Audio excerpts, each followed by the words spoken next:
মুক্তি প্রদান করতে হবে।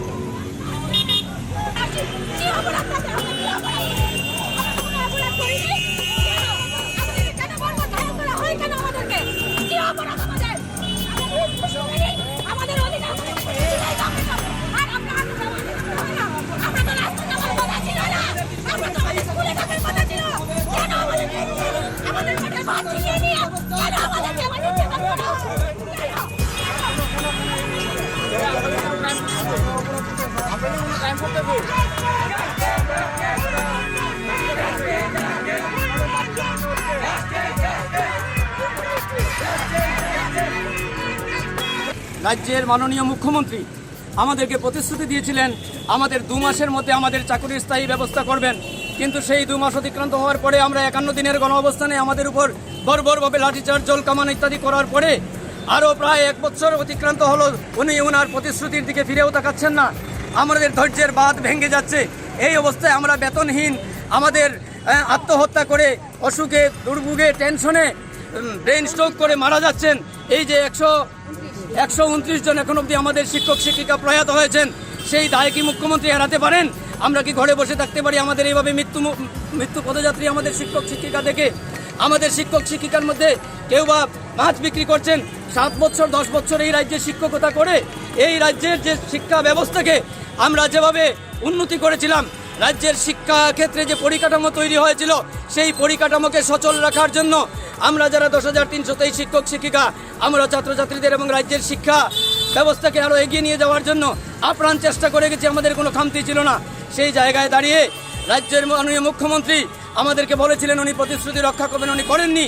যার জন্য আমরা এই গতকালকে আমরা মহাকরণ অভিযানে গিয়েছিলাম ওনার সঙ্গে দেখা করতে, কিন্তু আমাদের শিক্ষক শিক্ষিকাদের শান্তিপূর্ণ আন্দোলনের উপরে রাজ্য প্রশাসন বল প্রয়োগ করে আমাদেরকে আন্দোলনকে বানচাল করার চেষ্টা করছেন।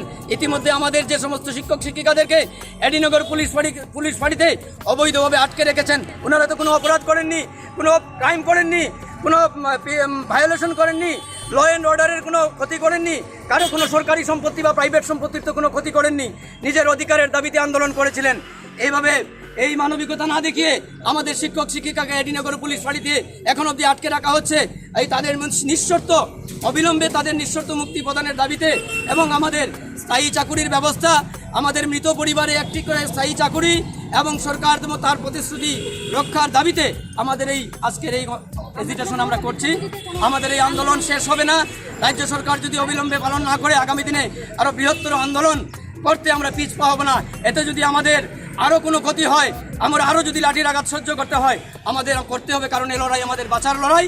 এ লড়াই আমাদের করতে হবে এবং বাঁচার জন্য আমাদের এই লড়াই জিততে হবে।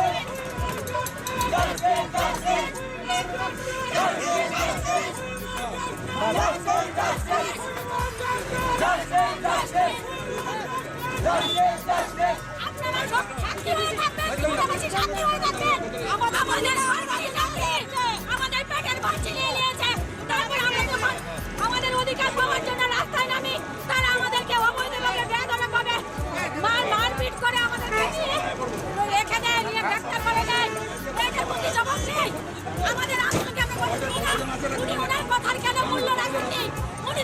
দিয়েছিলেন আমাদের চাকরি ফিরিয়ে দেবেন। উনি আমাদের সবার সাথে বসে কথা বলে কথা দিয়েছিলেন। উনার কথা কি উনি অভিভাবক হয়ে উনি কিছু কথার দাম নেই। উনি কেন এরকম করছে? আমরা গণতান্ত্রিক পদ্ধতিতে কোনো আন্দোলন করতে গেলে আমাদেরকে কেন বাধা দেওয়া হয়? আমরা কি অপরাধী? আমরা কি উগ্রপন্থী? না আমরা এই ত্রিপুরাবাসী নই? আমরা এই রাজ্যের জনগণ নই? 37 লক্ষ